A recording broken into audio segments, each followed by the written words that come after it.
అందరికీ నమస్కారం. కరీంనగర్ నుండి తిరుపతికి ఒక్కనే వెళ్ళాను. మొత్తం ట్రావెలింగ్ ఇంకా ఫుడ్ ఎలాంటి జాగ్రత్తలు మనం తీసుకోవాలో ఈ వీడియోలో చూద్దాం. నేను తత్కాల్లో టికెట్ బుక్ చేసుకున్నాను. ట్రైన్కి వెళ్ళేటప్పుడు స్లీపర్ అనుకున్నాను, కాకపోతే అది వెయిటింగ్ లిస్ట్లో బుక్ అయింది.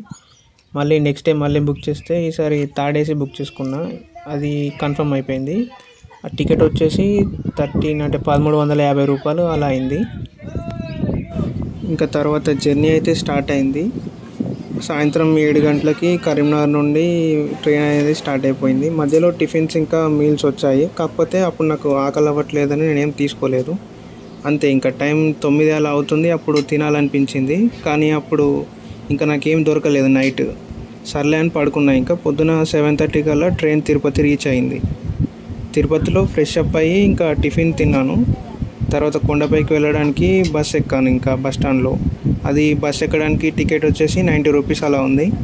భక్తులు అయితే చాలా ఎక్కువ మంది ఉన్నారు. అప్పుడు వెళ్తున్న టైం అప్పుడు వచ్చేసి పొద్దున 10 అవుతుంది. అప్పుడే రిటర్న్ టికెట్ కూడా బుక్ చేసుకున్నాను తత్కాల్లో. కొండపైకి వెళ్ళాక సర్వదర్శనం లైన్లోకి వెళ్ళాను. భక్తులు అయితే మెల్లిగా నడుస్తున్నారు. అప్పుడు నేను ఇంకా స్పీడ్గా వెళ్ళి టోకెన్ తీసుకొని కంపార్ట్మెంట్లోకి వెళ్ళి వెయిట్ చేశాను. అక్కడ వెయిట్ చేస్తున్నప్పుడు వాళ్ళు ప్రసాదం ఇచ్చారు తినడానికి. ఒక 3 గంటలు వెయిట్ చేసిన తర్వాత కంపార్ట్మెంట్ ఓపెన్ అయ్యింది. లైన్లో భక్తులు అయితే చాలా ఎక్కువ మంది ఉన్నారు. గంటలో స్వామివారి దర్శనం కూడా అయ్యింది. దర్శనం అయితే చాలా బాగా జరిగింది. తర్వాత లడ్డూలు తీసుకొని ఆ రోజు రాత్రి ఇంకా పైన కొండ మీదే ఉన్నాను. రాత్రి భోజనం కూడా అక్కడే తిన్నాను, వెంగమాంబ అన్న ప్రసాదంలో.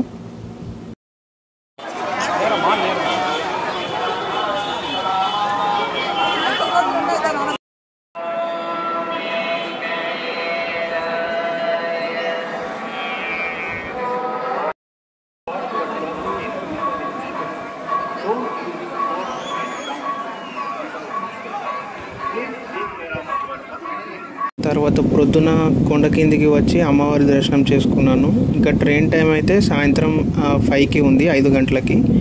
అయితే అమ్మవారి దర్శనం అయ్యేసరికి నాకు 12 అయింది మధ్యాహ్నం.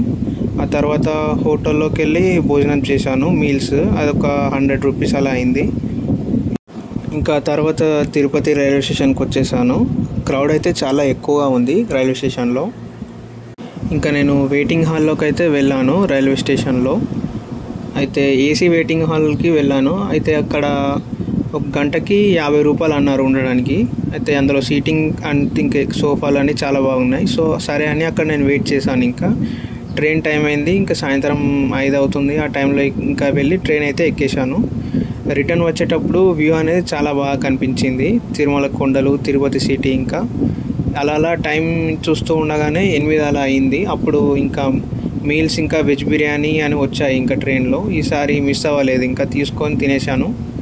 వెజ్ బిర్యానీ అయితే ఒక 100 రూపీస్ అన్నారు, తీసుకున్నాను ఇంకా అది. ఇంకా ట్రైన్ గుంటకల్ రాగానే క్రౌడ్ అయితే చాలా ఎక్కువైంది. పొద్దున ఇంకా ట్రైన్ సికింద్రాబాద్లో ఒక అరగంట సేపు ఆగింది. అప్పుడు టిఫిన్ తీసుకున్నాను. ఇంకా జర్నీలో చాలా ఇంపార్టెంట్ అయింది ఏంటంటే వాటర్ అనేది చాలా ఇంపార్టెంట్. ట్రైన్లో అయితే మనం కొనుక్కోవచ్చు వాటర్ బాటిల్, కొండపైన అయితే అవసరం లేదు, ఎందుకంటే భక్తుల కోసం ప్రతి ప్లేస్లో తాగే నీరు అయితే అందుబాటులో ఉంటుంది. సో జర్నీలో నాకైతే ఒక 4 వాటర్ బాటిల్స్ కొన్నాను నేను. నాకు అది అరౌండ్ ఒక 100 రూపీస్ అలా అయింది మొత్తం. అయితే మొత్తం బడ్జెట్ వచ్చేసి నాది 3500 అలా అయింది. ఎందుకంటే నేను థర్డ్ ఏసీలో ట్రైన్ టికెట్ బుక్ చేశాను కాబట్టి. నార్మల్గా స్లీపర్ బుక్ చేస్తే కేవలం 2000 లోపలనే మన ట్రావెల్ ఇంకా ఫుడ్ మొత్తంకి సరిపోతుంది 2 రోజులకి.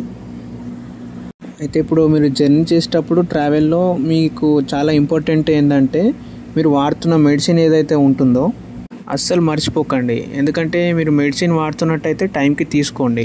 ఇంకా నార్మల్గా మీరు క్యారీ చేసుకునే ఫుడ్ తీసుకెళ్ళండి ఆకలినప్పుడు తినడానికి.